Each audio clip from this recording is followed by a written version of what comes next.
kilema.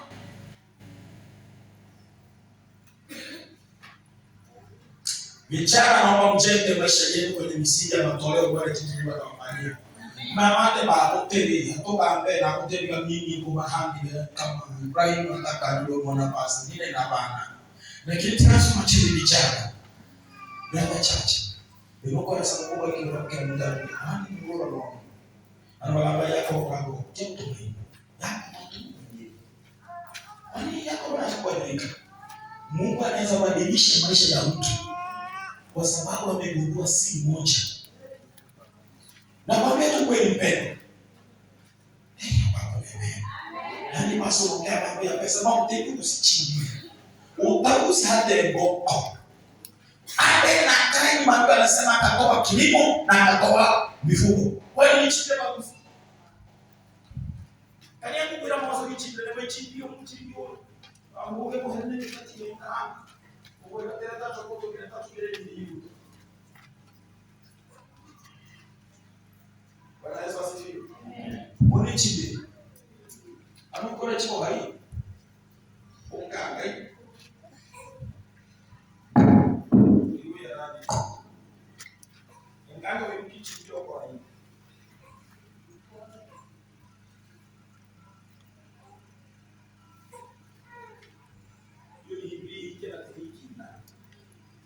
Kila mtu anapenda uhuru mbele. Nataka kuichinja chini.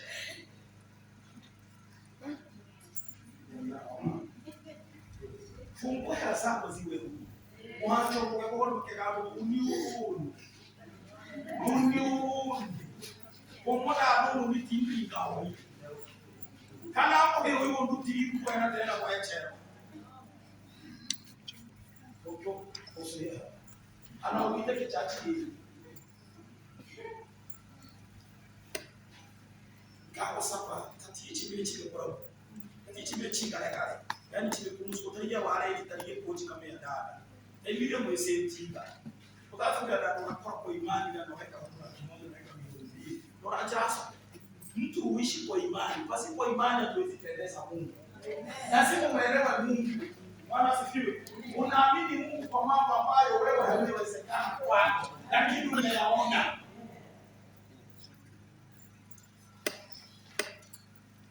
Tatia usibichi chile kimbi. Nani chini ya kama ama ya mambo ni kwa kadi. Unaanza kulani.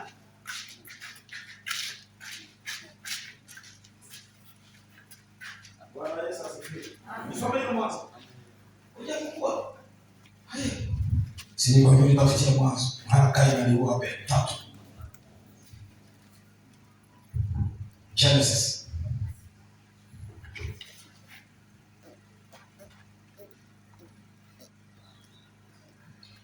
Tatu ni nani? Ni eneo karibu mdanganya.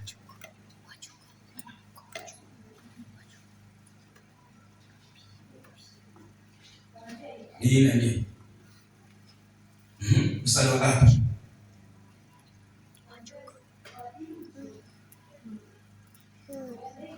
Okay. Wote mko hapo? Kitabu cha Mwanzo 4. Mko hapo? Bwana Yesu asifiwe. Nataka sikilize story ambayo Mungu anazungumza na huyu kaka. Inasema hivi, Alex na kwa Kiswahili. Anza 2. Okay, nataka uanze 3. 3 ndio nazungumza vizuri. Genesis 4.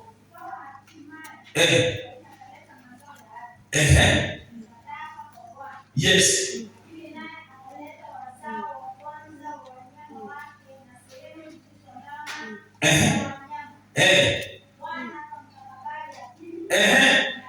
Yes.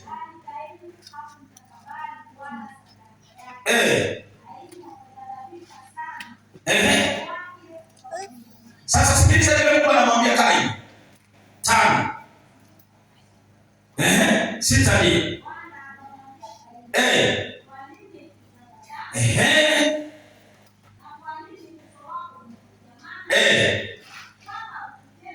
Kama ukitenda mema utapata kibali. Inakuotea. Bwana Yesu asifiwe. Angalia mpendo, kwenye kutoa, wakati unatoa na Mungu anaipokea, Mungu anakubariki. Unapotoa kitu kibaya, unatoa mbele za Mungu.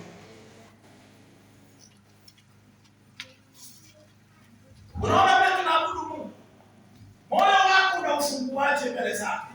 Usipofunguka haufikiri Mungu. Dhabihu za Bwana katika Zaburi 51 ni moyo uliovunjika, roho iliyobondeka. Tuko pamoja? Bwana Yesu asifiwe. Haleluya. Mungu amempa nafasi Kaini na Abel, na wote wamepeleka matoleo. Maandiko yanasema Abel akatoa sehemu zilizonona, na hapo ndipo watu wanapigana. Unataka kumpe Mungu kitu kibaya, unataka yeye akufanyie kizuri.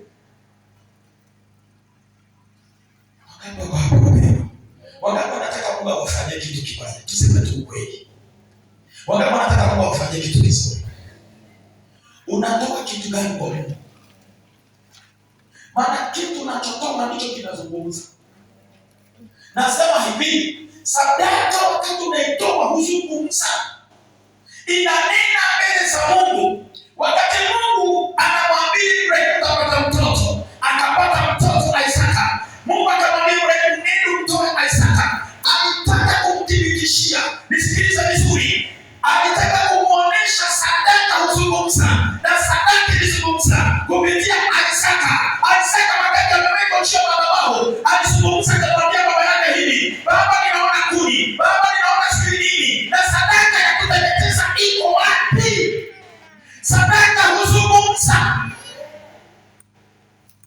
Akamwambia mwanangu, Mungu atajitwalia. Sadaka inazungumza nini mbele za Mungu? Unaweza kuona kama unafikiria, ngoja tulitoa, ngoja nikupe, sio kutoa tu. Toka nyumbani zungumza na sadaka hapa, ngoja nikusaidie. Zungumza na matoleo yako, yaambie hivi.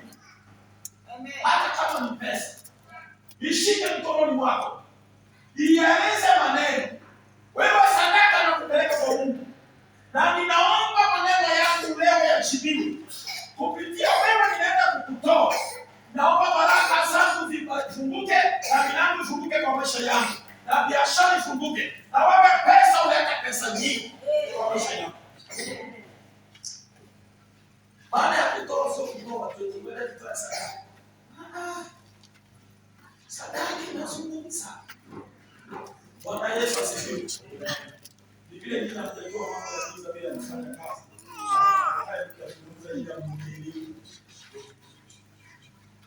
Ukinielewa, kuna watoto wanazaliwa wanapokuwa kwa shetani. Akwambia huyu mtoto anahangaika, anajitahidi mpaka Mungu mwenyewe atakuingilia kati. Kila anapoinuka kurutu. Kila anapoinuka kurutu. Wewe unajua maisha yako yalianzia wapi? Na ndio maana wakati mwingine unaweza ukaenda chucho chini. Unaweza kuona naye chini. Unaelewa? Tunaeleza pamoja hapa, unaenda wapi? Sikia Kaini. Nabe Mungu anamwambia Kaini hivi. Kaini. Kwa nini sababu ni moja?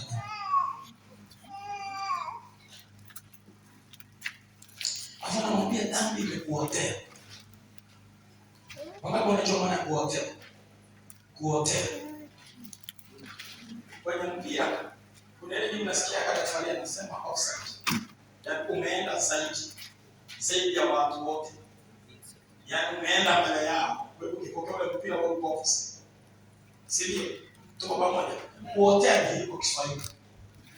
Wewe unataka Mungu akubariki, lakini unachotoa hakiongei mambo ya baraka. Acha nisimame hapa katikati niongee vizuri. Unataka Mungu akubariki na mambo mazuri, wewe umfanyie mambo mazuri, umpe vitu vizuri, unataka akupe vitu vizuri. Maandiko yanasema panda kitu ndicho atavuna. Usiende shambani kwako uanze kukoboa shamba wakati mahindi yameota, yamekuwa hapo hayaendi, hayasongi, na wakati unapanda ulipangwa kwenye migunzi, ukaikuweka hata mtini. Na mwenzako jirani yako akanunua mahindi ya kununuliwa akaweka mbolea, unasema ono aliki. Apandacho mtu ndicho anavuna. Unachokipanda mbele za Mungu, Kaini ametoa, Abeli ametoa. Lakini anamwambia hivi, ukitenda vizuri,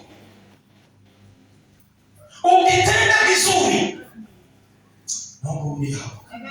Ukifanya vizuri, ndio Mungu anamwambia Kaini, kwa nini unakuchomana? Kwa nini umeghadhabika? Kwa nini unataka kufanya haya? Kaini, ukifanya vizuri, sitakubariki. Kwa nini umeghadhabika?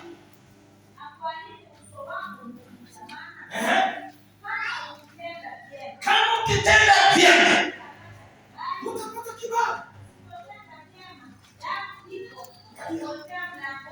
Angalia sasa, mara unaanza kuhangaishana na dada yako na ndugu yako. Oh my God. Formula ya Mungu ili akubariki.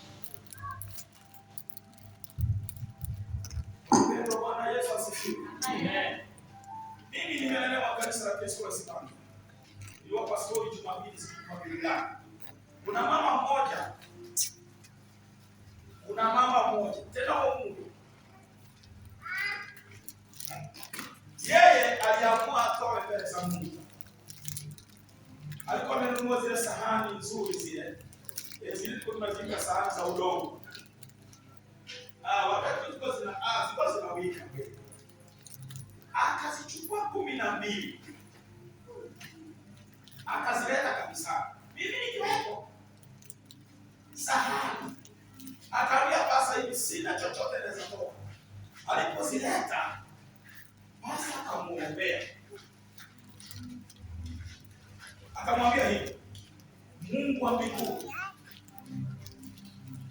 hii sadaka jinsi umeitoa na hukuwa na matoleo yoyote, atakubariki na kutashangaa. Hivi ninavyoongea na wewe, mimi na macho yangu, alikuwa anaishi huyo nyama hiyo kama ya udongo. Anaibomoa ninaangalia. Anaanza msingi wa ghorofa naangalia. Amejenga ghorofa ninaangalia. Nimekaa naye kwenye chama cha kupeana pesa kinaitwa Kabingi. Ama nilimwambia tulienda na ndugu moja tukaandika proposal tukapewa milioni 12. Ninaangalia, baadaye tuligeuka tukapewa mkopo mwingine hivi. Ninaangalia na niambia hivi, ndugu yangu, tutaandika. Tumebarikiwa. Tunachukua 200,000, 300,000, 500,000. Mimi nikachukua nikakimbia kwa mambo za maziwa. Watu wanataka gamba. Utakaa hiyo barikiwa. Mungu naye anakubariki. Ya nini ufanye? Wakati anachukua zile fedha, anaenda kutoka Uganda, ananunua viatu. Na mimi nikasema ngoja niweze kukamua, niuze maziwa. Akaanza kusonga. Ghorofa ya pili, ghorofa ya tatu. Hivi ninavyoongea na wewe, mwezi mmoja hivi anapokea zaidi ya milioni 1.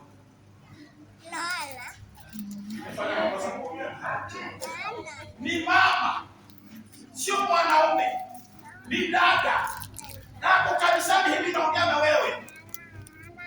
Na alianzia kwenye sahani. Hana chochote alichukua. Tena Mungu wake alikuwa amemnunulia akasema mimi sina kile cha kutoa pasa. Na zipeleka alizibeba hivi zote akaja akasema pasa mimi hiyo. Pasa kama mmoja nikombe. Basi hapa. Kuna siku tumetoa sadaka. Unajua nini Mungu amebarikiwa? Tulitoa sadaka ni kwa moja kwa sadaka. Tukatoa pesa hiyo. Pesa bila toleo. Sikabaki shilingi. Sasa kwa ibada ya pasta.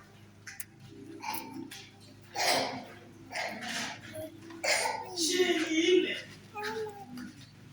Wewe tulikuwa naye tukaongea. Pasta atakulaje? Wewe wale ongea kulia pasta wako. Wewe fikiria pasta anaendaje nyumbani? Wewe fikiria pasta wewe pia anaendaje nyumbani? Tulifikiria tuko kwenye sadaka. Ongea na Mungu. Hivi pale nyumbani kwangu inaweza kuwa na kasi